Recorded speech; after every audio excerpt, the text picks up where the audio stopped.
Welcome to Live at 525 with Vermont Interfaith Action. My name is Debbie Ingram. I'm the Executive Director of VIA, and VIA is an organization that has over 70 member and affiliated congregations who work together to effect systemic change on issues of social justice. And today we have an interesting topic for you about police engagement with the community in one particular neighborhood of Burlington. But I first want to recognize my guest for today, Bill Neal. Bill, would you tell folks who you are? Yes, glad to be back on my second time here before the cameras. A retired pastor, worked as a pastor in many places over the years, but I keep coming back to Vermont, and now that I'm retired, I'm back to Vermont for the rest of my days, and even planning to make a reservation in the Memorial Garden of First Congregational Church for my final resting place. So, glad to be back. You are definitely planning on being a permanent resident. Yes, that's great. Well, we joke, but we have a very important topic to talk about today, and as I mentioned, it's about policing, and this is an issue that came to the forefront really as a result of the George Floyd horrible killing. So several years ago now, but we've had a couple of different organizing committees that have focused on racial justice, on the treatment of marginalized communities by police throughout the state. And so we've taken a variety of different steps, haven't we, Bill? You want to go over some of those that we've... Right. Well, normally in our work, we start out by doing a lot of research, inviting people that we identify as having some area of expertise in the larger issue that we're looking at. So in this case, in terms of policing and racial justice, we've talked to police chiefs and officers, we've talked to state police and local entities, talked to folks in the justice system, in the courts, and lawyers, et cetera. And as we got farther along in our conversations, we felt like the most important thing we could add in the life of any local community would be to help local citizens engage in some kind of conversation with their policing agency. And in order to facilitate that conversation, we developed a guide, several pages, focusing on questions that a local community group of citizens might bring to their policing agency for conversation to understand better. You know, how are they dealing with training around racial bias in policing? What are their actual experiences with various persons of different categories? And that guide was presented at a public presentation last year. So then the question was how to get it into the hands of local folks and see it get some traction and engage some folks in conversations. Yeah, thank you for that. And would also just like to point out that we did base a lot of the questions and the categories on the Obama era Guide to 21st Century Policing. So, yeah, as you say, it's meant to be a way for folks to hold police accountable, but also just really enter into a solid relational interaction with police. There were some questions there about how police deal with the stress of their jobs, which is tremendous. What they love about policing, why they got into it. To really encourage people to try to find common ground and really concentrate on the safety of our neighborhoods. But yes, as you said, we were trying to find ways to get into communities, and we were having sort of varying degrees of success. But we are excited to reveal today that we have some traction with the Burlington Police Department, and a lot of that is because we decided to actually partner with another organization, right? So you want to tell us about that? Yes, one of our very active members in our committee knew of a fellow named Judd Allen, And Judd works with an outfit that he has developed called Healthy Cultures, Education, and Research. It is a funded nonprofit that he has organized and developed. His own background is in social science, psychology, and we actually recently found out that he started out as a community organizer in one of his earlier communities. But he is currently working in creating these kinds of dialogues with folks in the Rhode Island area, and has some outreach to some other also communities where he's working with. And again, the goal is to engage the local community with their policing agencies in ways to promote public safety. He has developed a very simple, quick, but very helpful questionnaire or survey that is presented to the residents. And as they respond to this survey, they are identifying their primary concerns around the area of public safety. So for example, in one community, it was identified that safe walking to and from school for the school children was the most urgent, important need in that particular neighborhood or community. So this is a wonderful undertaking. We were wondering how to get our guide put into the hands of people that would make a difference. And say, for example, in Burlington, you already have a police commission that's organized. It's part of the community's process of discussion. But then how does it get to the citizens, to the residents in their various neighborhoods? So Judd's survey provides, we think, that inroad, that way to connect locally with the individual residents of a specific neighborhood. Yes, yeah, that's such an important point. Because some of the feedback we got from about our guide specifically is that some of our questions are kind of hard hitting, and we were sort of asking people to kind of dive in the deep end of the pool. And Judd's philosophy and his questions, his methodology provides a little bit of a softer way to get in, and we're hoping that will be that will work well. So actually, we brought some slides today to show a little bit more about this plan. So he calls it the Safer Together solution, and so it's all about neighbors and police co-creating the kind of culture that they want to see in their own neighborhoods. The next slide. So the goals of this, simply stated, are to build trust, and it's both between the neighbors themselves and with the neighbors and the police. And then secondly, to generate transformational, deep, and sustained culture change. And that really is Judd's background is in what he calls cultural touch points that help to make change, things that people can all agree on, and that actually by addressing them, it makes an even deeper change. And then thirdly, to adopt a scientific step-by-step approach to reducing neighborhood crime and violence.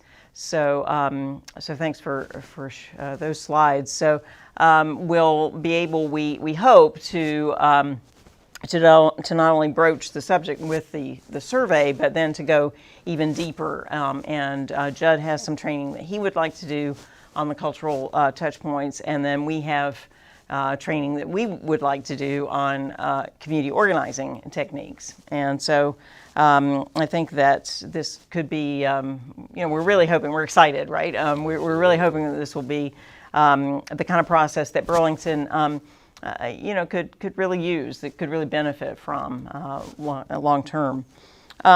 So let's talk a little bit though about how the process began in terms of getting. We do have kind of authorization from the powers that be, and you've been there every step of the way, Bill. So you want to tell us about how we did that? Well, we had originally introduced our guide itself to the police commission so that they would realize that that was a tool that might be available in some form to be put to use here in the Burlington area. But as we started working with Judd, and then we formed this partnership, we first met with the co-chairs of the police commission, and they said, well, we want buy-in also to be aware of this through the public safety committee of the city council. So the Public Safety Committee includes representatives of the Police Commission, but other counselors and other folks from the community. So we met with them and gave our presentation, and then they referred us back to the Police Commission as a whole so that we could then be under their immediate sort of awareness, supervision, if you would say. So we met with them finally again for the final time for an authorization. They're not able to take this on as their project with us doing it on their behalf, but they were happy to have us do it and to have us do it with their okay, with their approval that we proceed. So it's our project, and we'll be responsible for the entire effort as it goes through, and they will be completely in the loop. They will be, and of course, not this, as Debbie has said, it's not just the neighbors that we'll be talking to, but the policing folks, the police officers and members of the policing department also will be invited to take the survey and participate, so that when we come to an understanding of what those priorities are, it will be a conversation, an ongoing conversation with not only the residents, but also the policing folks themselves. Yeah, so we're very pleased that we've gotten such good cooperation from the police commission and city council as well, and yeah, I think it is a really exciting. Experiment, I guess. I have to be honest and say that we don't exactly have evidence of this. This whole process of us working together with Judd has done some of this in the past in places, but this really focusing on policing is kind of new for him as well. So we're anxious to make sure that the people in neighborhoods of Burlington who may have felt unheard or left out of discussions, who may feel that because of some systemic biases or practices that aren't particularly favorable to them, that they've been singled out or they've had particular problems. Mm-hmm. I think we should just be candid, about all these kind of challenges that we all face. But it really is our hope that everyone will feel listened to, that we'll be able to come up with a new definition even of public safety so that it really includes everyone. There's certainly critics who say that the whole discussion around public safety is that, well, there's public safety for some people, some privileged people in our cities and towns all across the United States, but what's safe for some people is incredibly dangerous for other members of society. So, we want to make sure that we're really honoring our values here in Vermont, which is that we want everyone to feel safe, to feel welcome. We want everyone to be able to flourish in our towns and cities, and I think that's part of what we love about Vermont. Absolutely. Yeah. So first of all, we're going to start with this survey. So we'll go back maybe to the process a little bit more specifically, and we are going to we are currently recruiting teams from our different congregations, right? Many of them downtown Burlington congregations. To try to get them to go door to door. That's, yes. You don't hear that a lot, maybe. We are going to do some advertising on social media and websites and that kind of thing, right? But we do want to go door to door. Mm-hmm. So, but let's take a look at that survey, shall we? Okay. So we have slides there. So it's not that many questions, and basically the way it's going to be set up is that you state your level of agreement. So either you strongly agree, or you're neutral, or you disagree, or you strongly disagree with all of these different statements. So you can walk safely, you can walk the streets safely day or night. We have safe workplaces is another one. We're safe from environmental pollution. The fourth one is marginalized groups such as women, religious minorities, people of color, and LGBTQ+ are safe from assault and harassment. Another statement is we care for and protect those struggling with homelessness, mental illness, and substance abuse. So next slide. Then we go on and ask about whether people agree about the fact that property crimes are extremely rare. Are they? That violent crimes are rare, that our children are safe, and that people drive safely. So, and then I believe there's one more group. Yeah, so then we also want to look at relations. So do people agree that police in my neighborhood have good relationships with all the neighbors? They agree that there's good coordination between police and other community service organizations. Do they agree that police and local government keep neighbors well informed about crime, violence, and safety? And then finally, do neighbors actively address crime, violence, and safety, and not just leaving it up to the police? So, tell us about what's going to happen when we go door to door, Bill. Here. Well, the first big challenge was to choose an identifiable neighborhood that we could focus our attention on. We initially came up with one idea, and that seemed a little bit maybe not the best. And then we tried another one, and that was maybe too big. It was a little bit like the mama bear and the papa bear in Goldilocks. I think we finally have settled on what is probably the most appropriate way to proceed. So we've identified the King Street neighborhood, which includes Maple Street, King Street, the immediately south of the downtown section of Burlington. There are individual homes, there are multiple dwelling apartment buildings, there are longtime Burlington residents, and there are new Americans. There are a nice, really good stretch of variety of Burlington residents in this area. And it's confined to a sort of a 10 square block area, which would allow, hopefully, our volunteer canvassers to make very good contact with a number of residents. We have identified 3 visiting times. On Wednesday afternoon, September 27th, or the early evening from 5:30 to 7:30, and then 2 times on Saturday, September 30th, 10 to noon in the morning and 2 to 4 in the afternoon. All 3 of these canvassing times will begin with some get-together training, and we'll be going out in teams of 2. Do I have it correctly? We are having tablets for access? We do. We even have tablets. Yes, we're quite technologically advanced. Those of us, I would have been going there with my clipboard and a piece of paper, but we'll figure out how to run the tablets. We'll do as many as we can in a good solid hour of door-to-door, and then go back to our gathering place for a debriefing time, for some refreshments, and see how we did. So there are 3 separate occasions, each time in groups of 2, each time with the training and then the final debriefing to end. So really an hour, solid hour of canvassing for each of these 3 time slots. Yes, yeah, thanks for that description. And yeah, we really want to make sure that people, that we reach out to people, that it's not incumbent upon folks. I mean, we will post it on social media. We'll have links on on websites, because the whole survey can be accessed completely online.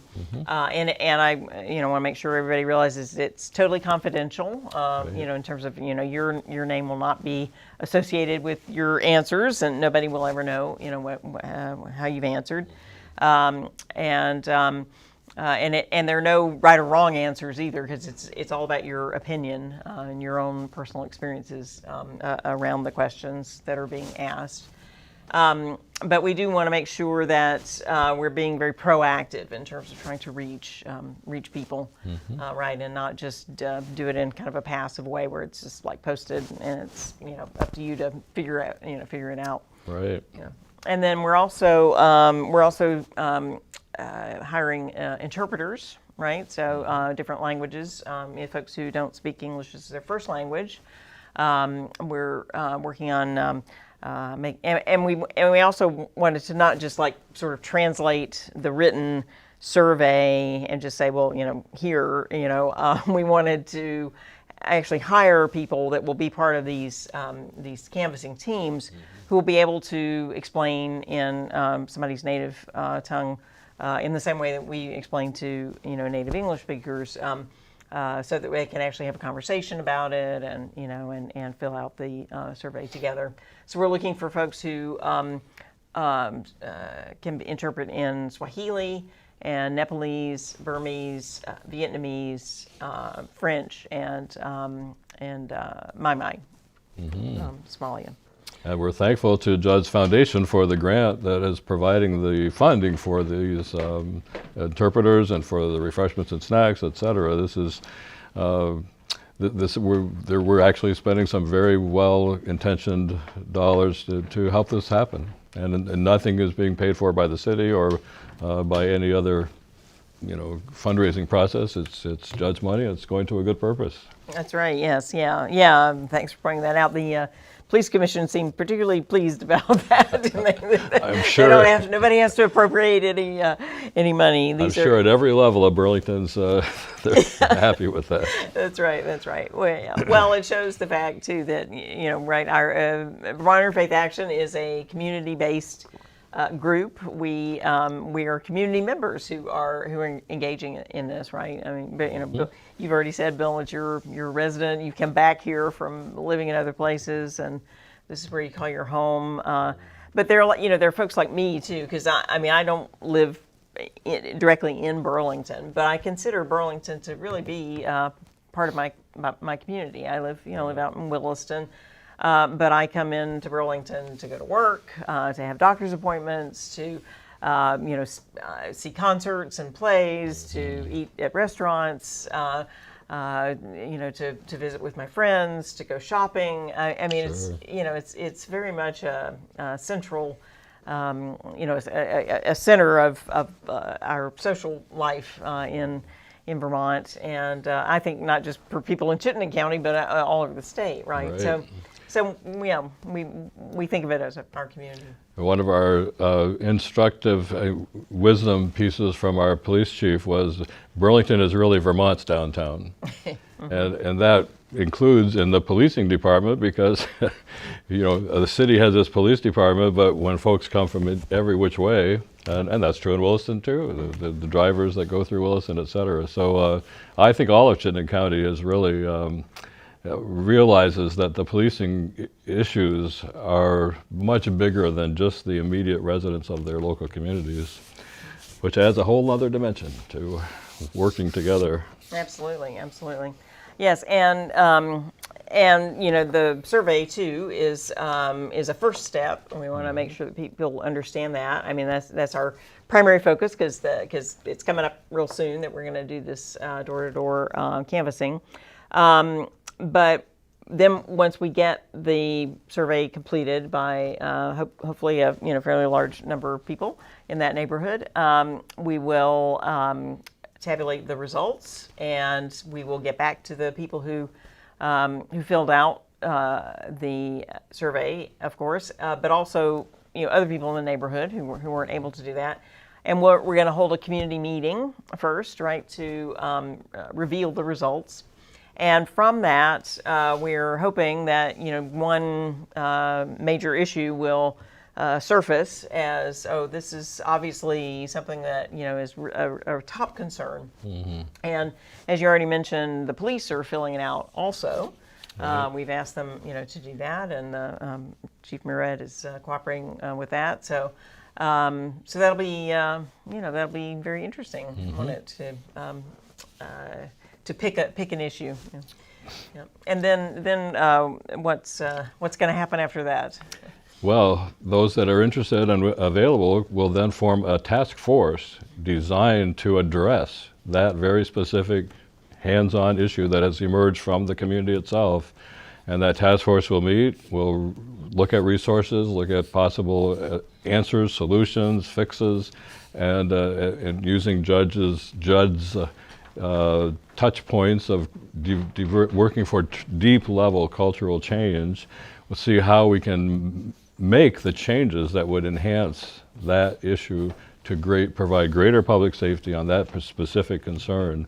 And hopefully in 6 months or so of meetings and effort, there will be a celebration of some significant, substantial change that will affect the quality of our human lives in that community.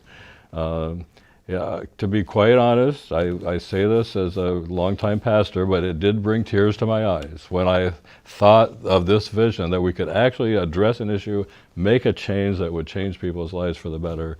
There's nothing, in my view, more empowering and more important than that kind of effort.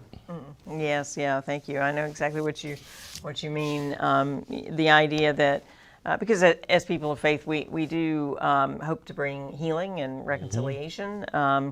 That's one of the objects, one of the goals of all of our different faith traditions. MVIA does encompass, Judaism and Catholicism and Protestantism and Islam and Hinduism and Buddhism and Unitarian Universalism and all of those faith traditions.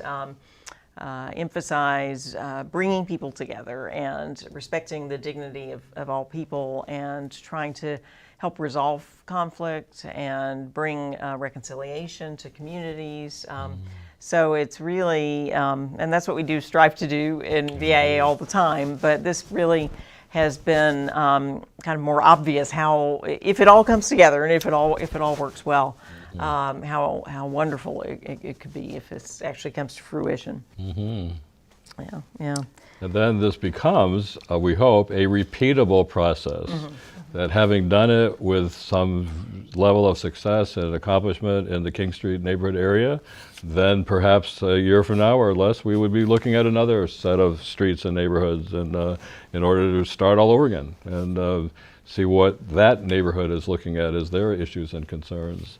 And not only in Burlington, but this process then can become a model for other communities throughout our state, throughout our region of our area of interest and work. We have something here that we hope will be a repeatable process for making improvements that make a difference. Absolutely, yes. That's also very exciting to think that, the old North End, all the different parts of Burlington. I mean, we can also repeat it in the King Street neighborhood, and we start over again and pick a different issue and focus on that. But yeah, I was just talking today. We have organizers now. Vermont Interfaith Action does in different parts of the state. And I was talking to our organizer in Brattleboro just today, and he is waiting with bated breath, to see how this turns out. He's excited for us because that might be something that can be used in Brattleboro. We also have an organizer in Bennington where they've had a lot of challenges too around their policing and their judicial system. So. So we'll see, but we are hopeful. Of course, as people of faith, we are hopeful people. Faith and hope. That's right. There you go. So it all goes together.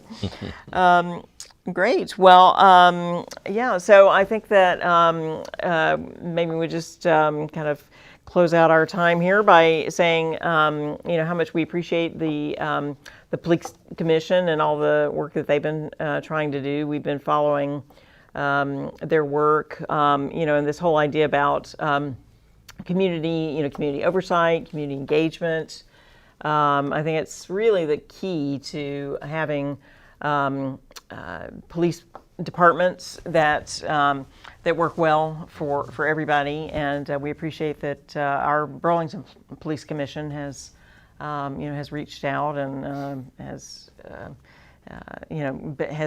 definitely focused on that and seen us as not as like competition or anything to be feared, but pleased to have us do this.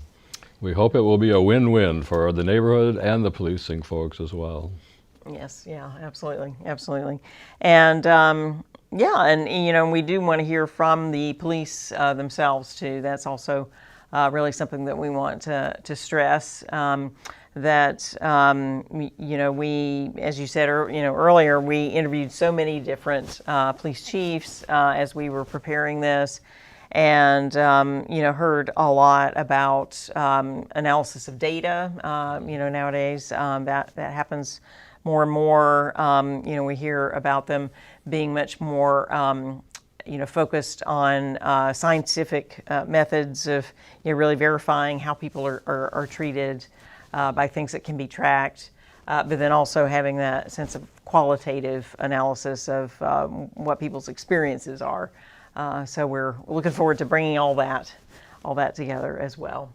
So, well, great. Well, if you want to find out more about this project or about anything to do with VIA, please visit our website.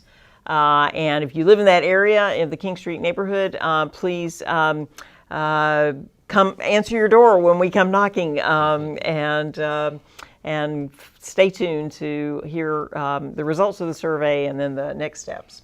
So thanks very much, Bill. It's been a great conversation. Amen. And thanks to everybody at home. Bye-bye.